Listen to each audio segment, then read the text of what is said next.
Yeah, brother. Sorry, brother. You can go ahead. Hmm.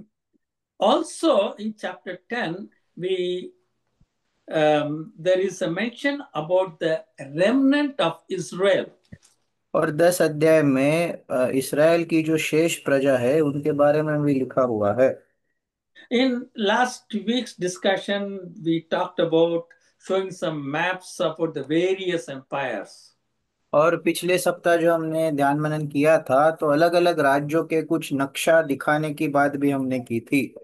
So when I started working on it, we need to have a lot of them in the sense a world map, Assyrian Empire, और मैं इस पर काम करना मैंने शुरू किया है। अशूर का जो राष्ट्र था उसके कई नक्शे हमारे पास हमको देखना जरूरी है।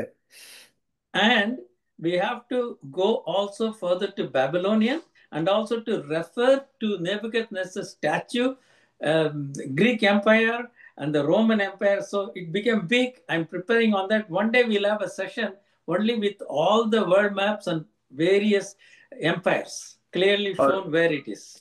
और बेबीलोन का जो राष्ट्र है उसका भी नक्शा देखना जरूरी है। नबूकदनेस्सर राजा का जो सपना था जिसमें वो बड़ी मूरत दिखाई देती है, जिसमें यूनानी राष्ट्र है, रोमी राज्य है। तो इन सब का नक्शा देखना बहुत ही आवश्यक है। एक दिन हम विशेष बाइबल स्टडी उसके ऊपर रखेंगे जहाँ पर हम सब अलग अलग राष्ट्रों के नक्शा को देखेंगे। Today we are looking at Isaiah chapter 11. आज हम यशायाह का 11 अध्याय पर ध्यान मनन करेंगे। And chapter 11 talks about the millennial period. और ये जो 11 अध्याय ये 1000 वर्ष के राज्य के बारे में बातें करता है। We see in Revelation that when Jesus returns to the earth, in the second time, we call it the second coming of Jesus Christ, he will rule the world from Jerusalem. He says for 1,000 years. That period is known as millennial period. और हम जानते हैं दूसरी बार जब प्रभु यीशु मसीह का आगमन आए होगा तब वो यरूशलेम से आकर यरूशलेम से सारी पृथ्वी के ऊपर 1000 वर्ष के लिए राज्य करेगा और इसको 1000 वर्ष का राज्य कहा जाता है। So Isaiah is prophesying 700 years before Christ about the तो, millennial period which is yet to take place.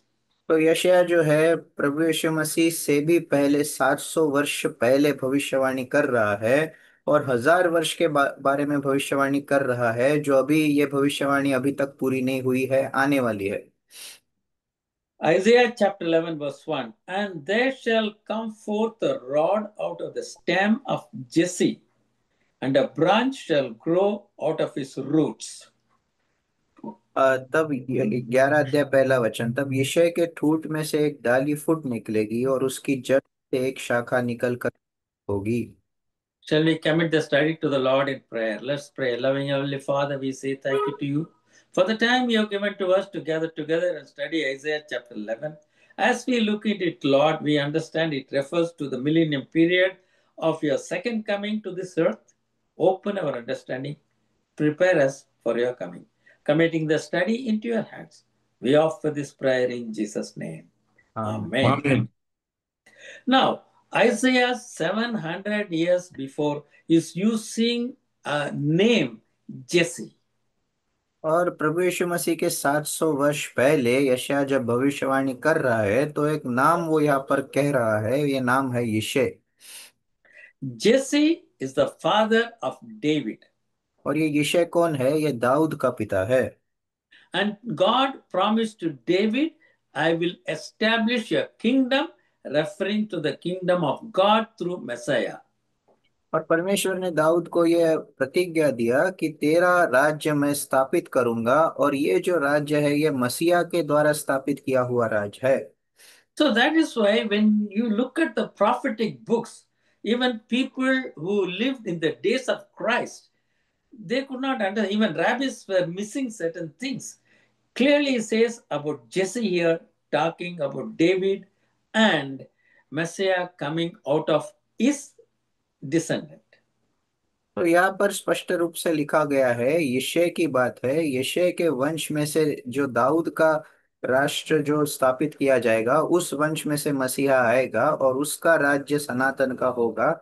और ये सारी जो भविष्यवाणी की बातें हैं उन दिनों में जो इसके जो बाइबल के जो उनके जो पंडित हुआ करते थे उनको भी ये समझ में नहीं आती थी।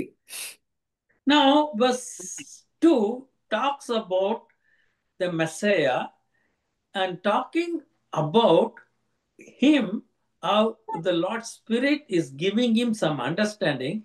7 characteristics are mentioned in verse 2. और दूसरा वचन में मसीहा के बारे में लिखा हुआ है, परमेश्वर का आत्मा उसको जो गुण उसको चरित्र देता है, गुण देता है। 7 विशेष बातें यहाँ पर लिखी हुई है। Verse 2, and the Spirit of the Lord shall rest upon him, Spirit of wisdom, Spirit of understanding, Spirit of counsel, Spirit of might, Spirit of knowledge, and of the fear of the Lord. दूसरा वचन, यहोवा का आत्मा बुद्धि और समझ का आत्मा, युक्ति और पराक्रम का आत्मा, ज्ञान और यहोवा के भय का आत्मा उस पर ठहरा रहेगा। So, if you look at it, Spirit of the Lord, Spirit of wisdom, understanding, counsel, power, knowledge, fear of the Lord, this was dwelling in Messiah. तो अगर हम देखते हैं मसीहा के ऊपर ये जो यहोवा का आत्मा है, बुद्धि और समझ का आत्मा है, युक्ति और पराक्रम का आत्मा है, ज्ञान और यहोवा के भय का आत्मा है, ये उसके ऊपर ठहरा रहता था। Actually, this also talks about something which happens after Pentecost to the Christian believers. और ये जो बातें हैं विशेष करके पेंटिकॉस्ट के दिन के पश्चात जो मसीह विश्वासियों के साथ भी होती है, एक समानता यहाँ पर हमको दिखाई देती है। Because what is Pentecost? He poured out his Spirit upon Christian believers. So we are sealed with the Spirit of God, anyone, whenever he believes in the Lord Jesus Christ. तो पेंटिकॉस्ट का मतलब है परमेश्वर का आत्मा उन पर उंडेला गया जो मसीह विश्वासी उन दिनों में थे, और उससे ये सारे गुण चरित्र उनको मिलते हैं। और जो कोई प्रभु यीशु पर विश्वास करता है उस पर आत्मा की छाप लगाई जाती है। And when we read the New Testament writings, we can understand that a Christian believer received the Spirit of the Lord. Because of that, rest of the things also follow in his और life. और नए नियम के अगर हम पुस्तकों को पढ़ेंगे तो एक मसीह विश्वासी को परमेश्वर का आत्मा प्राप्त होता है, और उसी के कारण और भी सारी जो बातें हैं, आशीषें हैं, ये सब कुछ उसको मिलता है। Messiah Jesus Christ came into the world in the fullness of the Spirit. प्रभु यीशु मसीह जो मसीहा है वो आत्मा की भरपूरी से इस पृथ्वी पर आया। Verse 3, Isaiah chapter 11, verse 3, and his delight shall be in the fear of the Lord. He shall not judge after the sight of his eyes, neither reprove after hearing of his ears. तीसरा वचन, और उसको यहोवा का भय सुगंध सा भाएगा, वह मुंह देखा न्याय न करेगा और न अपने कानों के सुनने के अनुसार निर्णय करेगा। So, the first thing is he will delight to do the will of the Lord. He is in the fear of God. तो सबसे पहली बात है वो परमेश्वर के भय के अधीन है और परमेश्वर की इच्छा पूरी करने में उसको आनंद है। You remember the prayer of Jesus in the Garden of Gethsemane, not my will, but your will be done. प्रभु यीशु मसीह की प्रार्थना गेत्सेमनी के बगीचे में हम जानते हैं, वो कहता है, प्रभु जी मेरी इच्छा नहीं लेकिन तेरी इच्छा पूरी हो। Then, verse 3 and 4 talk about his judgment. 3 और 4 वचन में उसका जो न्याय है उसके बारे में लिखा हुआ है। Why he talks about the judgment is, if you look and study Revelation, in the end, there is a great white throne judgment. और वो ऐसे न्याय के बारे में क्यों लिखता है, क्योंकि प्रकाशित वाक्य अगर हम पढ़ते हैं तो अंत में हमको दिखाई देता है एक जो श्वेत सफेद सिंहासन का न्याय होने वाला है, वो अंत में होने वाला है। So many people, when they read the Bible and come to the end, they just sometimes reward saying, "How can a God of love have a lake of fire and put people into that for eternal condemnation?" They question God's love based on that. और कुछ लोग जो परमेश्वर के प्रेम के बारे में सुनते हैं और विशेष करके प्रकाशित वाक्य के अंत में जब वो बाइबल पढ़ते हैं, तो एक प्रश्न उनको आता है कि कैसा एक प्रेमी परमेश्वर क्यों किसी को इस अग्नि के झील में सनातन के लिए डाल सकता है, ऐसा कैसे हो सकता है। But here in verse 3 and 4, Isaiah clearly says, He will judge the world in all righteousness. There's no unrighteous judgment in Him. और 3 और 4 वचन में यशा बड़े स्पष्टता से कहता है कि वो धर्म के अनुसार सारे जगत संसार का न्याय करेगा, उसमें कोई भी अधर्म नहीं है। Verse 3, He shall not judge after the sight of His eyes, neither reprove after hearing of His ears. 3 वचन, और उसको यहोवा का भय सुगंध सा भाएगा, वह मुंह देखा न्याय न करेगा और न अपने कानों के सुनने के अनुसार निर्णय करेगा। So He will not see the external things which happen or people bringing rumors. Based on that he will do His judgment. He is not going to do it, but His judgment will be correct and in righteousness. तो जो बाहर से दिखाई देने वाली चीजें होती है और विशेष करके लोग आकर यहाँ वहाँ की बातें जो कहते हैं, उसके अनुसार वो न्याय नहीं करेगा, लेकिन वो जो खराई से और धार्मिकता से न्याय करेगा, उसका न्याय हमेशा खरा रहेगा। Verse 4, But with righteousness shall He judge the poor, decide with equity for the meek of the earth. He shall strike the earth with the rod of His mouth, and with the breath of His lips shall He slay the wicked.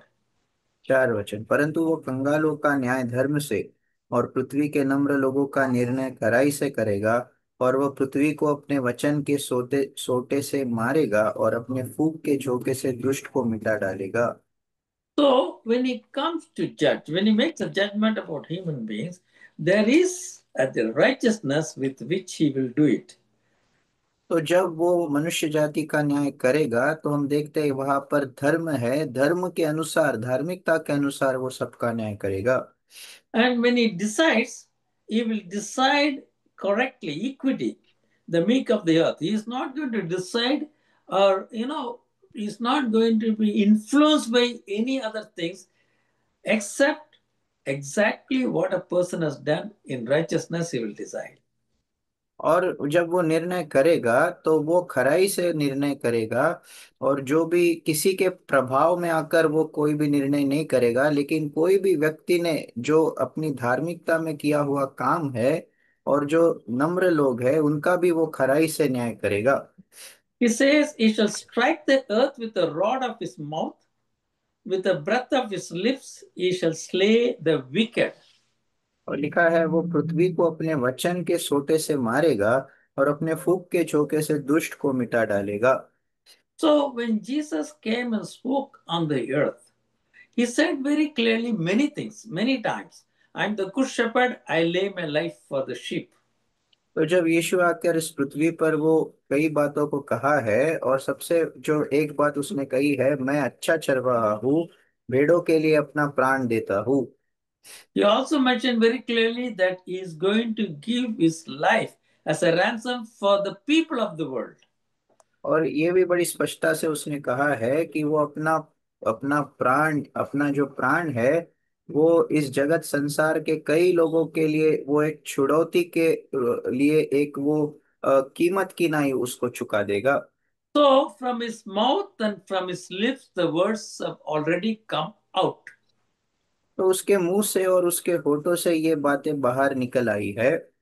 Not only that, and the words which has came out later on were recorded and they were translated and they were spread throughout the world. We call it the gospel reaching the world, people of the world. और जो कुछ भी बातें उसने कही है, उसको लिखा गया था, उसका लेखा रखा गया था, उसको अलग अलग भाषाओं में उसको जो है तर्जुमा किया गया था, और सारी जगत संसार में वो सुसमाचार के रूप में फैल गया है। So, because it has reached the people of the world, the judgment will be based on this. Because God's word says, the wages of sin is death. और क्योंकि ये Everybody is बात condemned. So, only solution is respond to Jesus' call. क्योंकि ये बात सारी जगत संसार में फैल चुकी है, ये सुसमाचार फैल गया है, तो इसके अनुसार सबका न्याय होगा। और इसके अनुसार जो कोई उस पर विश्वास नहीं रखता, उसका न्याय हो चुका है, वो दंड के अधीन है। इसके ऊपर एक ही उपाय है, जो सुसमाचार में प्रबंध किया गया है उसको स्वीकार करना है। That's why Isaiah says he will bring the judgment upon the people of the world through the words that he speaks. In other words, people have to respond to the words of Jesus or reject his words. Those who reject will have the condemnation of God upon them. तो जो बातें प्रभु यीशु मसीह कहता है उसके अनुसार वो सारे जगत संसार के लोगों का न्याय करेगा। कुछ लोग तो इसको प्रतिसाद देना है, अगर हम स्वीकार करते हैं तो उद्धार पाते हैं, लेकिन अगर इनकार करते हैं तो जैसा लिखा है, जिन्होंने उसका इनकार किया वो न्याय के दंड के अधीन हो जाएगा। So that is, we are referring his words during this period when we are living. We can also apply the same verse 4 to the millennial period. तो ये वचन हम आज के दिन में हम जब जीवन बिता रहे हैं इसको हम उपयुक्त कर सकते हैं, लागू कर सकते हैं। और 1000 वर्ष की जो राज आने वाला है उस दृष्टिकोण से भी हम इसको देख सकते हैं। When he comes to rule on the earth for 1000 years, there will be total righteousness and justice in all the parts of the world. तो जब वो 1000 वर्ष के लिए इस पृथ्वी पर राज करने के लिए आएगा, तो सारी पृथ्वी के ऊपर हम देखते हैं पूरा पूरा धर्म और पूरा पूरा न्याय जो है वो हमको इसकी भरपूरी हमको दिखाई देगी। Nowadays, we talk about, or we even experience a lot of corruption, lot of injustice in various countries of the world. और आज के दिन अलग अलग देश के जो राष्ट्र है वहां पर जो हम देखते हैं जो सड़ाहट है, अन्याय है, ये सारी बातें हमको दिखाई देती है। In the millennium period, they will not be there. लेकिन 1000 वर्ष के राज में ये सारी बातें नहीं रहेगी। Isaiah chapter 11, verse 5, the righteousness shall be the belt of his loins, faithfulness the belt of his waist. यशायाह का 11 अध्याय 5 वचन, उसकी कटी का फेटा धर्म और उसकी कमर का फेटा सच्चाई होगी। So there will be righteous rule during the millennium period, and Messiah, Christ, who rules from Jerusalem, will be faithful to what God has done. How God created the world in the beginning without any violence. There should be justice. It will be there in the millennium period. तो 1000 वर्ष में जब प्रभु यीशु न्याय करेगा तब धार्मिकता का राज रहेगा। और जैसे परमेश्वर ने इस पृथ्वी को बनाया गया था, जैसे सृजा गया था कि कोई भी उपद्रव इसमें ना हो, उसके प्रति विश्वास योग्य रहकर प्रभु यीशु इस पृथ्वी पर न्याय करेगा।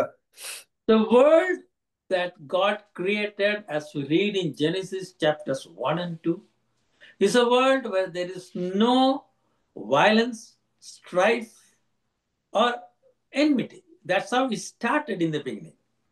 तो उत्पत्ति का 1 और 2 अध्याय में जो संसार जो जगत को प्रभु ने सिरजा है, बनाया है, उसमें कोई भी उपद्रव नहीं है, कोई भी लड़ाई झगड़ा नहीं है, कोई भी शत्रुत्व नहीं है।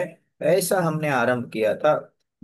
So if you look at Genesis chapter 1 and verse 29, it says, and God said, behold, I have given you every plant bearing seed upon the face of all the earth, every tree which has seed in the fruit you shall be food.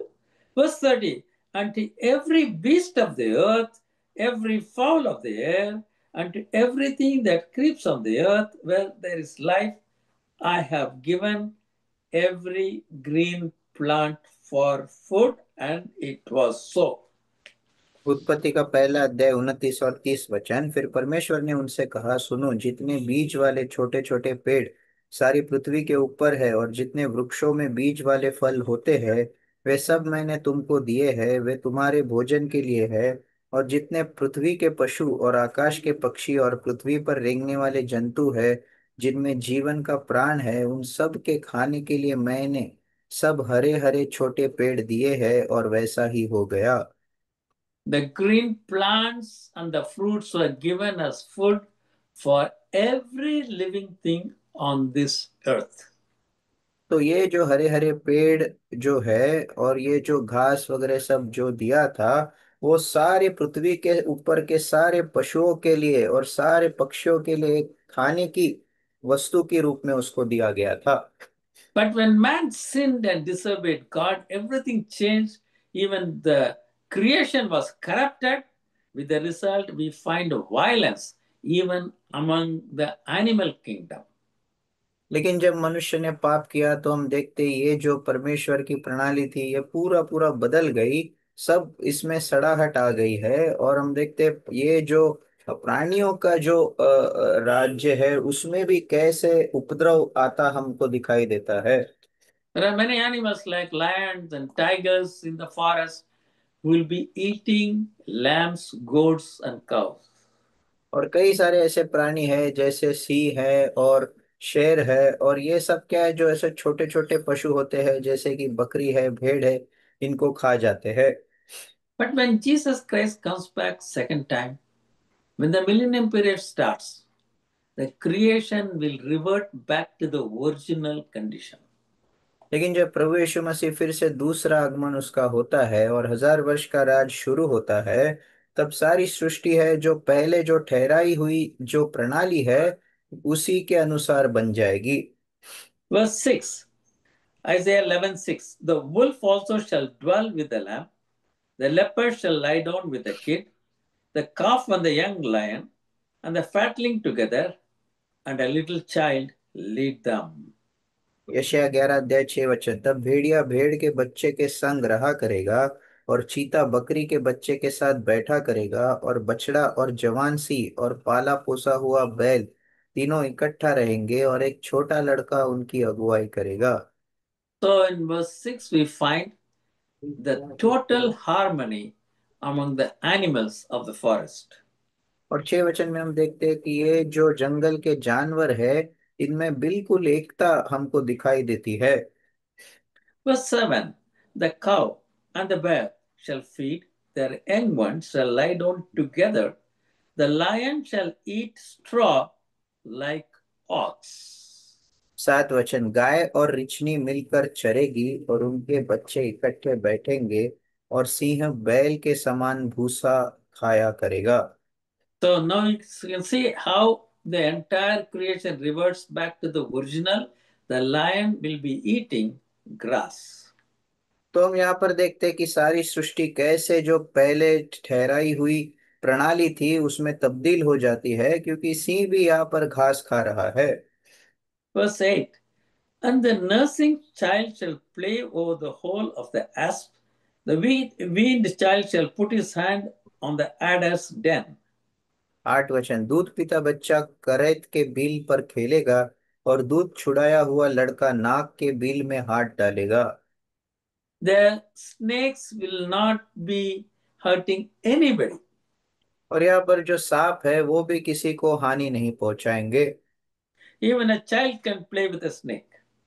और एक छोटा लड़का भी जो है वो भी वो सांप के साथ नाक के साथ खेल सकता है। Verse 9 gives the final indication what will happen during the millennial period.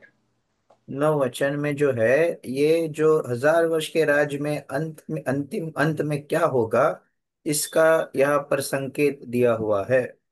They shall not hurt nor destroy in all my holy mountain, for the earth shall be full of the knowledge of the Lord as the waters cover the sea. 9 वचन, मेरे सारे पवित्र पर्वत पर ना तो कोई दुख देगा और ना हानि करेगा क्योंकि पृथ्वी यहोवा के ज्ञान से ऐसी भर जाएगी जैसा जल समुद्र में भरा रहता है। So there will be total harmony everywhere. There is no violence, nobody will be hurting others. तो सारी पृथ्वी में हमको भरपूर भरपूरी से एकता दिखाई देगी, कोई भेदभाव विभेद नहीं, कोई उपद्रव नहीं, कोई भी किसी को भी हानि नहीं पहुंचाएगा। And Isaiah is now telling how that will happen. और यशायाह बता रहा है ये सारी बातें कैसे होगी। The earth shall be full of the knowledge of the Lord. सारी पृथ्वी जो है वो यहोवा के ज्ञान से भर जाएगी। What does it mean? इसका क्या अर्थ है? When God created the entire universe and the living beings on the earth, including man, they all knew how they should live on the earth. तो जब सारे जो ये आकाश का, पृथ्वी का, सबका जो प्रभु ने सृष्टि की, रचना की, मनुष्य जाति को और सबको बनाया, तब सब जानते थे कि इस पृथ्वी पर उनको कैसे जीवन बिताना है। So God's thought and idea were filling the entire living things, including the animals. तो परमेश्वर का जो विचार है और उसका जो ज्ञान है, वो सब सब उससे भरे हुए थे। मनुष्य जाति भी और पशु पक्षी सब उससे भरे हुए थे। And man was put in charge of the whole earth. और सारी पृथ्वी के ऊपर मनुष्य को अधिकारी ठहराया गया था। He was in charge of the earth, the plants, the animal, everything that is there, birds, you name it, the fishes, everything. He is put in charge. तो इस पृथ्वी पर सब कुछ जो है, प्राणी है, पक्षी है, पानी में मछलियां है, पेड़ पौधे है, सबके ऊपर मनुष्य को अधिकारी ठहराया गया था। And God gave man that authority. और ऐसा अधिकार जो है वो परमेश्वर ने मनुष्य को दिया। But what happened when man sinned? Satan took over. लेकिन जब मनुष्य ने पाप किया तो इस अधिकार को शत्रु शैतान ने अपने हाथ में उसको कर लिया। So he brought his thinking not only into man, even in the entire animal kingdom. तो शैतान ने अपना जो सोच विचार है वो ना केवल मनुष्य के हृदय में उसको लेकर आया, लेकिन ये जो पशुओं का राज्य है, पशु पक्षी सब है, उनको भी उसने इससे भरमा डाला। Now, do you remember when Jesus lived on the earth, he met some demonic men and he said, what's your name? He said, we have many demons. And they said, please let us go into the pigs. When they went to the pig, what did the pigs do? They committed suicide. Animals don't commit suicide, but the evil force, Satan and his force, can make them do something even in the animal kingdom. तो प्रभु यीशु मसीह ने इस पृथ्वी पर जब ऐसे जो दुष्ट आत्मा से पीड़ित लोगों को उसने देखा, और वो दुष्ट आत्मा से भरे हुए लोगों ने प्रभु यीशु से विनती किया कि हमको तू उस सुअरों के झुंड में जाने दे, तो वो उस झुंड में चले गए। और ये जो सारा सुअरों का झुंड है, ये नीचे गिरकर वो मर गए, जैसे कि आत्महत्या उन्होंने किया। और ये सब शैतान के प्रभाव में आकर उन्होंने ऐसा किया है। That is why in verse 9, Isaiah says, the whole earth shall be full of the knowledge of the Lord. That is, entire earth and the animal kingdom, birds, all will know that. But when man sinned, that changed. तो इसलिए यशायाह 11 अध्याय 9 वचन में यहाँ पर लिखा हुआ है कि यहोवा के भय से, यहोवा के ज्ञान से सारी पृथ्वी भर जाएगी। और ये तब भी ऐसा ही था, लेकिन जब मनुष्य ने पाप किया तब ये सब बदल गया। So in the millennial kingdom, when Christ comes back, he is going to revert back everything to the original condition as God created it. तो जब 1000 वर्ष के राज्य में प्रभु यीशु मसीह फिर से लौट कर आएगा, तो सारी बातों को उनकी जो आरंभ की स्थिति थी उसमें तब्दील कर देगा। जैसे प्रभु ने सृष्टि किया था उस समय जैसा था वैसा करेगा। Verse 10, and 10 in that day there shall be the root of Jesse, who shall stand as an ensign for the people. To it shall the Gentiles seek, and his place of rest shall be glorious. 10 वचन, उस समय यिशै की जड़ देश देश के लोगों के लिए एक झंडा होगी, सब राज्यों के लोग उसे ढूंढेंगे और उसका विश्राम स्थान तेजोमय होगा। Root of Jesse is a descendant of David. तो यिशै की जड़ मतलब ये जो दाऊद के वंश में आता है, And it referred to Jesus Christ. और ये प्रभु यीशु मसीह को संबोधित करता है। So in that day, that is when he comes the second time, he will stand as an ensign for the people and the Gentiles we seek. It is talking about the believers in Christ who are all over the world are looking forward to the second coming of Jesus Christ. तो यहाँ पर लिखा है कि जब वो दूसरी बार लौट कर आएगा तब सारे देश देश के लोगों के लिए एक झंडा होगा और सब राज्यों के लोग उसे ढूंढेंगे। मतलब जो अन्य जाति के लोग हैं, अन्य जाति में जो विश्वासी है, वो सब उसकी बाट जो रहे हैं, तो वो उसको ढूंढ रहे हैं। Now, go back to Genesis chapter 1 and see how God was creating the world. उत्पत्ति का पहला अध्याय लौट कर जाएंगे और हम देखेंगे कैसे प्रभु इस जगत संसार को वो सृष्टि कर रहा था। He starts with, let there be light on the first day. और सबसे पहले दिन वो कहता है कि उजियाला हो। And on the sixth day, we come in the end of the day, he creates the man and the woman. और छठवें दिन के अंत में जब आता है तब वो पुरुष और स्त्री को बनाता है। Now, Genesis chapter 2, verse 1. उत्पत्ति का दूसरा अध्याय पहला वचन। Thus the heaven and earth were finished, all the host of them. Verse 2.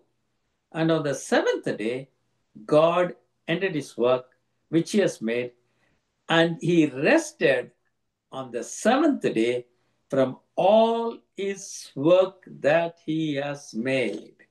दूसरा अध्याय पहला और दूसरा वचन। यो आकाश और पृथ्वी और उनकी सारी सेना का बनाना समाप्त हो गया और परमेश्वर ने अपना काम जिसे वो करता था सातवें दिन समाप्त किया और उसने अपने किए हुए सारे काम से सातवें दिन विश्राम किया। Now come back to Isaiah chapter 11.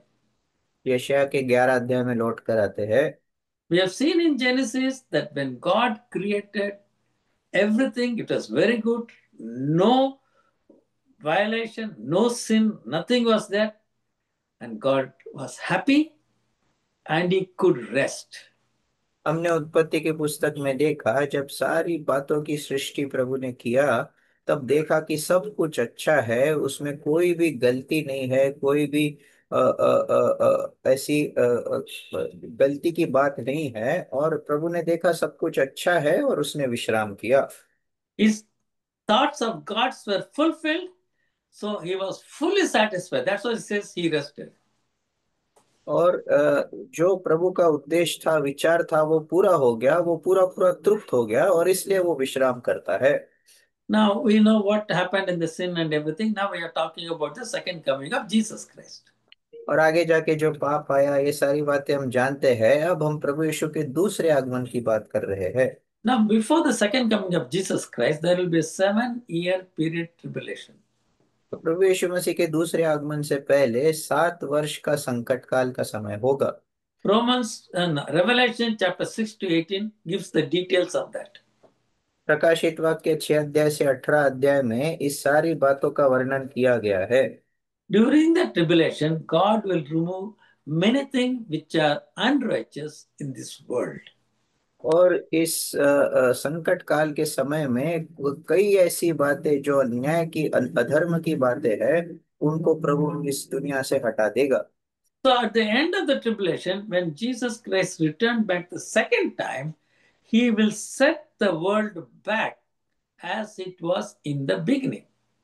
और इस संकट काल के अंत के समय में जब प्रभु यीशु मसीह लौट कर इस पृथ्वी पर आएगा, तब ये पृथ्वी जैसे आरंभ में जैसी थी, जब उत्पत्ति में जैसे प्रभु ने सृष्टि किया था, वैसा ही इसको फिर से पुनर्स्थापित कर देगा। And at that time, verse 10, last portion says, his place of rest shall be glorious. और उस समय में 10 वचन का अंतिम भाग कहता है उसका विश्राम स्थान तेजोमय होगा। He will be there in Jerusalem in the temple. He will rule the world.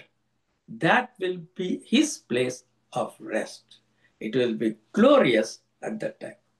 वो यरूशलेम में मंदिर में वो निवास करेगा, वहां से सारी पृथ्वी पर राज करेगा और ये उसका जो विश्राम स्थान रहेगा, ये तेजोमय होगा। Now let's go to verse 11. It shall come to pass in that day the Lord shall set his hand again, the second time, that to recover the remnant of his people who shall be left from Assyria, from Egypt, from Pathros, from Cush, from Elam, from Shinar, from Hamath, and from the coastland of sea. Verse 12, he shall set up an ensign for the nations, shall assemble the outcasts of Israel, gather together the dispersed of Judah from the four corners of the earth.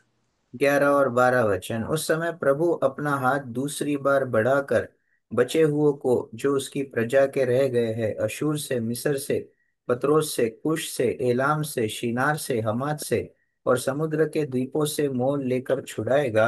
वह जाति जाति के लिए झंडा खड़ा करके Israel के सब निकाले हुओं को और यहूदा के सब बिखरे हुओं को पृथ्वी की चारों दिशाओं से इकट्ठा करेगा।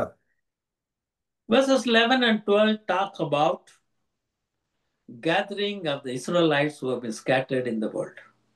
11 और 12 वचन में जो सारे इसराइली इस जगत संसार में तितर बितर हो चुके हैं उनको इकट्ठा करने की बात लिखी हुई है। Now, let us try to understand the scattering of the Israelites. और अब जो इसराइलियों का यहाँ वह फैला जाना, तितर बितर होना, इसको हम समझेंगे। Israel split into two kingdoms, northern kingdom and southern kingdom, after King Solomon. तो सुलेमान राजा के पश्चात इसराइल राज्य जो है दो भागों में बट गया, उत्तर का राज्य और दक्षिण का राज्य। 10 tribes were in the northern kingdom because they went for idol worship. Assyrians were used by God to completely take them and spread into the different countries of the world, so that even today we refer as the lost 10 tribes of Israel. तो ये जो 10 गोत्र थे जो उत्तर के राज्य के में थे, ये मूर्ति पूजक थे और इसलिए प्रभु ने अशूर के लोगों को इनको इनके विरुद्ध में लेकर आया और इनको यहाँ वहाँ पृथ्वी में तितर बितर कर दिया। और आज के दिन इनको जो इसराइल के जो खोए हुए 10 गोत्र है ऐसा जाना जाता है। The southern kingdom continued for some time, Judah and Benjamin, two tribes, and of course, some of the other tribe people also came for safety here, and God used Babylonians to scatter them from their land. और जो दक्षिण का राज्य है उसमें यहूदा और Benjamin का गोत्र था और कुछ या दूसरे लोग भी यहाँ पर, दूसरे गोत्र के लोग भी यहाँ पर बस गए और उनको यहाँ वहाँ फैलाने के लिए प्रभु बेबीलोन की सेना को लेकर आया। After 70 years, according to the prophecy of prophet Jeremiah, he brought them back and built the second temple by the elders, and some of the leaders were Ezra and Nehemiah. और यिर्मयाह के भविष्यवाणी के अनुसार 70 वर्ष के बीतने पर वो उनको फिर से लौटा के ले आया, फिर से उनको अपनी भूमि में पुनर्स्थापित किया, फिर से उन्होंने मंदिर को बनाया और उनके जो अगुवा थे वो एजरा और नेहमिया थे। Then is the temple was standing when Jesus was there, and after Jesus died, buried, and rose again and ascended, according to the prophecy, AD 70, the Roman Empire completely destroyed Jerusalem, the temple, and dispersed the Israelites, renamed the nation as Palestine. और ये जो दूसरा मंदिर उन्होंने बनाया था, ये प्रभु यीशु मसीह के दिनों में ये मंदिर वहां पर था और प्रभु यीशु मसीह के मारे जाने, गाड़े जाने, फिर से जी उठकर स्वर्ग में उठा लिए जाने के पश्चात हम देखते हैं 70 वर्ष में AD 70 में रोमी सेना आई और उसने इसराइल पर हमला किया और मंदिर को और यरूशलेम को पूरा पूरा नष्ट कर दिया। और उस दिन से लेकर अब तक वहां पर कोई भी मंदिर नहीं है और वहां पर जो उनकी भूमि थी उनको तितर बितर कर दिया और उनकी भूमि का नाम इसराइल से बदलकर पैलेस्टाइन रख दिया।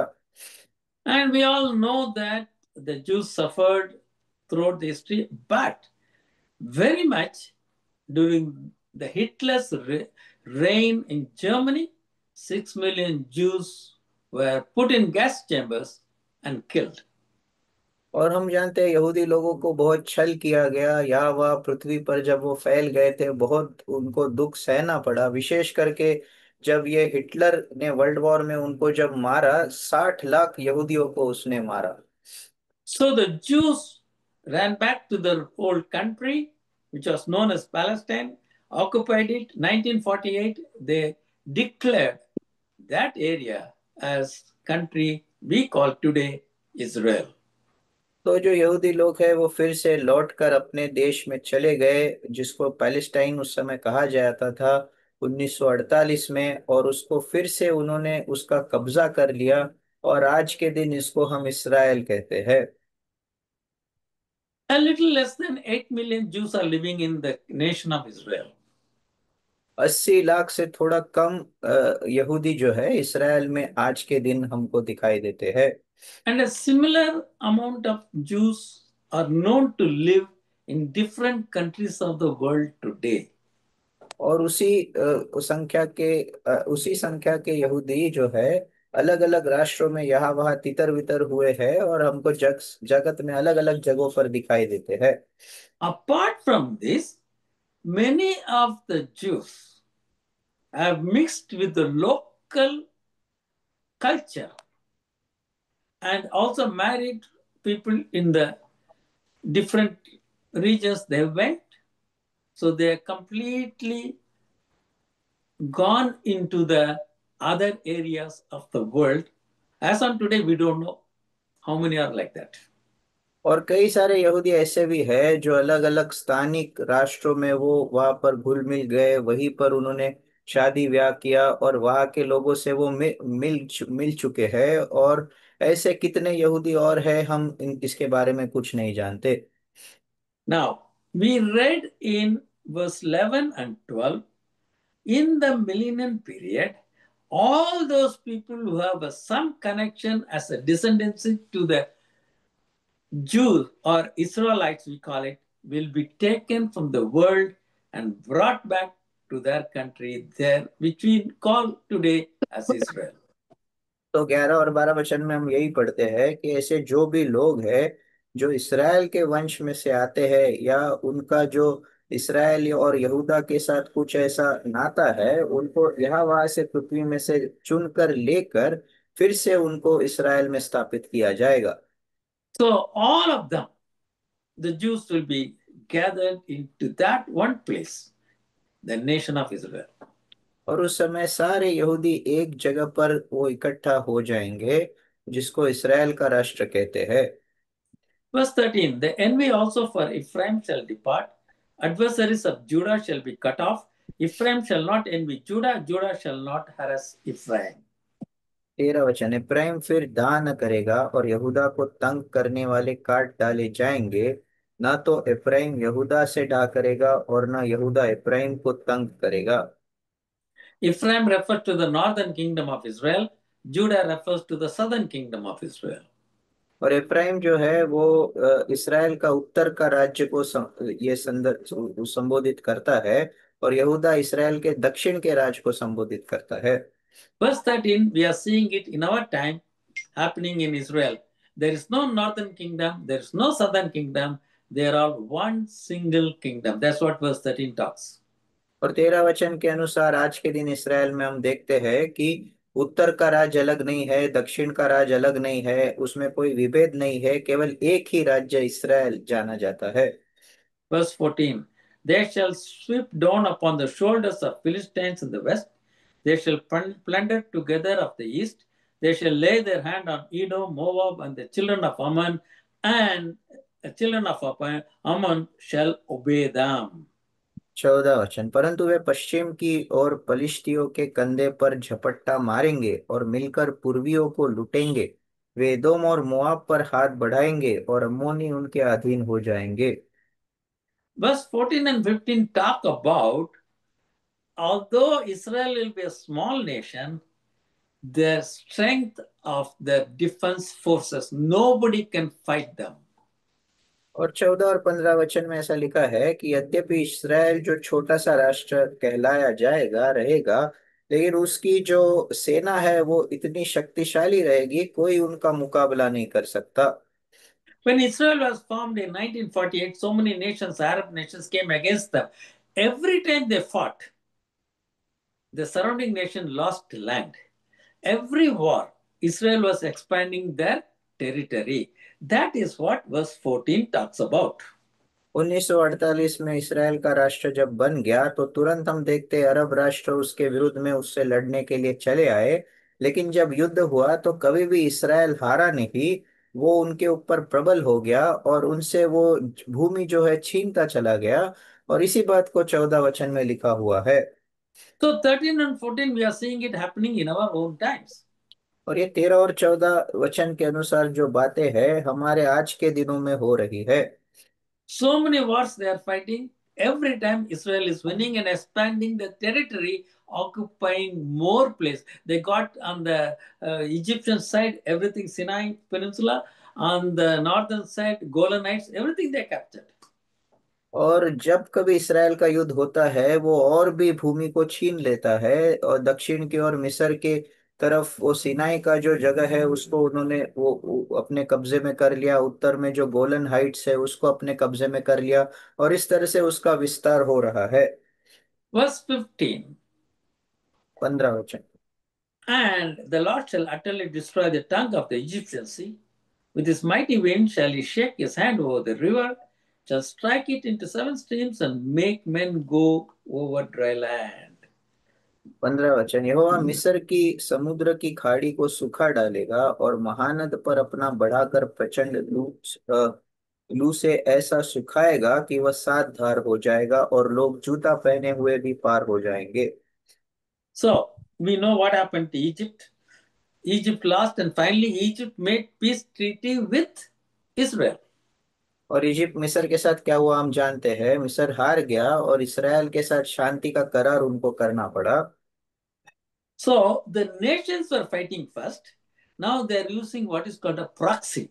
The nation don't fight, they got somebody proxy like Hamas. Hamas doesn't have a nation, but Iran, Egypt, they're all giving their money and trying to prop up somebody against Israel. We know what is happening. We are reading the newspapers. तो पहले जो ये राष्ट्र है वो Israel के विरुद्ध में लड़ा करते थे, लेकिन अब राष्ट्र नहीं लड़ते, लेकिन वो कुछ ऐसी संस्थाओं को आगे बढ़ाते हैं जैसे कि हमास है। और उनका इस्तेमाल करते हैं इसराइल पर हमला करने के लिए। और क्या हो रहा है हम सब जो न्यूज़पेपर में पढ़कर हमको सब पता चलता है। Verse 16, there shall be a highway for the remnant of his people who shall be left from Assyria, like it was to Israel in the day that he came up out of the land of Egypt.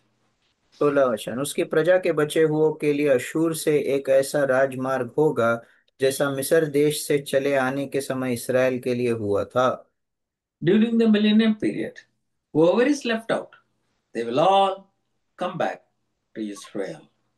और 1000 वर्ष के राज में जो कोई भी बाहर रह गया है वो सब लौट कर वे सब इसराइल में आकर बस जाएंगे। A highway means a place transportation. It can be by ship, it can be by plane, it can be by road, whichever is there.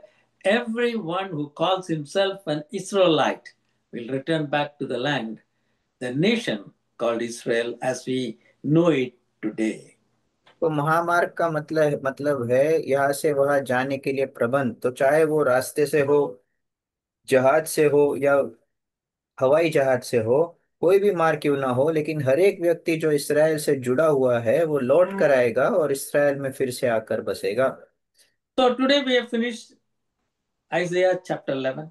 Isaiah prophesied about the messianic period and we have seen the details. So, God willing, we'll be continuing our session in the weeks to come. तो आज हमने यशायाह का 11 अध्याय ध्यान मनन किया है। यशायाह के 11 अध्याय में यशायाह ने जो प्रभु यीशु मसीह की 1000 वर्ष का राज है उसके ऊपर भविष्यवाणी की है और ये सारी बातें हमने देखी। प्रभु की इच्छा हो तो आगे की बातें हम